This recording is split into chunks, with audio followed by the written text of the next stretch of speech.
உங்களை பொறுத்த வரைக்கும் உங்களை மிகப்பெரிய பொருளாதார சிக்கலுக்கு தள்ளின படம் அப்படின்னு உத்தம வில்லன் படத்தை சொல்லலாமா?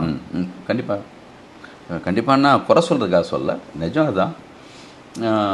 அதுக்காக ஒரு படம் பண்ணி தரேன்னு சொல்லியிருக்காரு. அப்போது எழுதியே கொடுத்தாங்க, 30 கோடியில் ஒரு படம் பண்ணி தரேன்னு சொல்லிட்டு. நாங்கள் எந்த ப்ரெஷரும் கொடுக்கல. நம்ம ரொம்ப மரியாதையோட அவர் மேலே இருக்கிற மிகப்பெரிய மரியாதைக்காக நான் அடிக்கடி போய் கேட்பேன். சமயத்தில் கூட போய் கேட்டோம். கண்டிப்பாக ஒரு படம் பண்ணி தரேன்னு சொல்லியிருக்காரு. விரும்பி தான் போனது. ஆனால் நம்ம கேட்டது வேறு.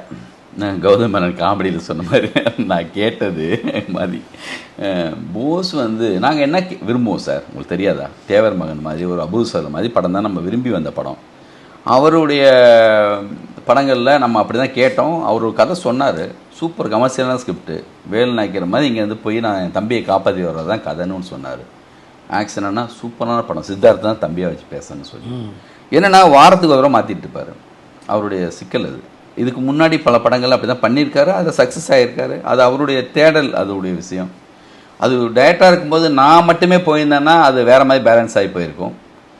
ப்ரொடியூசராக போனதுனால தான் இதில் என்னென்னா அவர் அப்பப்போ டக்குன்னு ஒன்று ஒன்றா மாற்றி மாதிரி சொல்லுவார். போஸ் சார் என்னென்னா திருஷ்யம் படம் பண்ணுங்கன்னு சொல்லி கேட்டார். ஒரு முக்கியமான நடிகர் 2 பேர் சொல்லி அவங்களே பண்ண மாட்டாங்க, தம்பி என்ன இதை போய் கேட்குறாங்க சொல்லி சொன்னாங்க.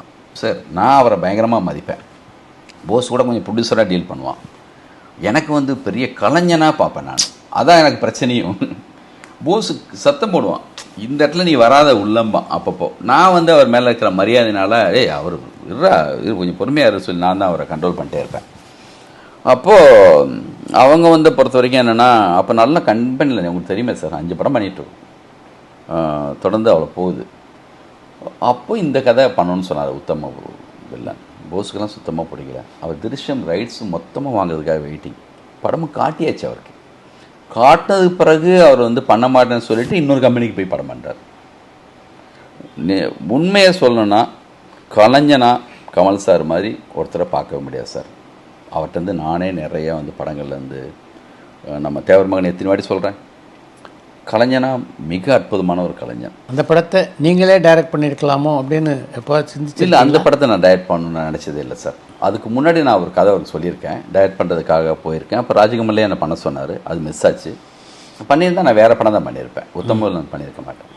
அவர் சொன்னார், இந்த படம் பண்ணதுக்கு பிறகு உங்களுக்கு எதாவது பிரச்சனைன்னா சொல்லுங்கள், நான் என்னென்னமோ பார்த்துக்கலாம், ஆனால் இந்த படம் என்னுடைய ட்ரீமாக நான் பண்ணித்தரேன்னு சொன்னார். நான் ஒரு வார்த்தை வண்டி சொன்னேன், துள்ளி கூட உள்ளே வர மாட்டேன் சார். ஆனால் ஒவ்வொரு படத்தையும் ஃபைனலில் பார்த்துட்டு நாங்கள் சில கரெக்ஷன் சொல்லுவோம், படம் பார்த்துட்டு நான் கரெக்ஷன் சொல்லுவேன் சார். அது கொண்டு நீங்கள் அப்போ பண்ணால் போதும்னு சொல்லுங்கன்னார். ஒரு பட்டியல் போட்டு எடுத்துகிட்டு போனோம், நானும் பாலாஜி சார் எல்லாத்தையும் கேட்டு பண்ணுறேன்னு சொல்லிட்டு பண்ணல சார். பண்ணியிருந்தால் அந்த படம் நல்லா கூட வந்திருக்கும். நிஜமாக சொல்கிறேன். இப்போயும் அந்த எடிட்டு அவ்வளோ அற்புதமான ஒரு எடிட்டு. நான் நேர்மையாக சொன்னேன், அவர் நேர்மையாக ஒத்துக்கிட்டார். என்ன நினச்சான்னு தெரியல, அடுத்த நாள் பண்ணல, அடுத்த நாள் அப்படியே விட்டார். அடுத்த நாள் வீட்டுக்கு போனால் ஷோ ஓடிட்டுருக்கு, குஷ்பு மேடம் எல்லாம் உட்காந்து படம் பார்த்துட்டு இருந்தாங்க. சார் சூப்பராக ரசிக்கிறாங்க, என்னை நம்புங்க, அப்படியே விடுங்கன்னு சொல்கிறாரு. திருப்பியும் என்னடா இது, உங்கள் தம்பிகிட்டையும் சொல்லுங்கள், நான் சொல்கிறேன்னு சொல்லுங்கன்னு சொல்கிறாரு.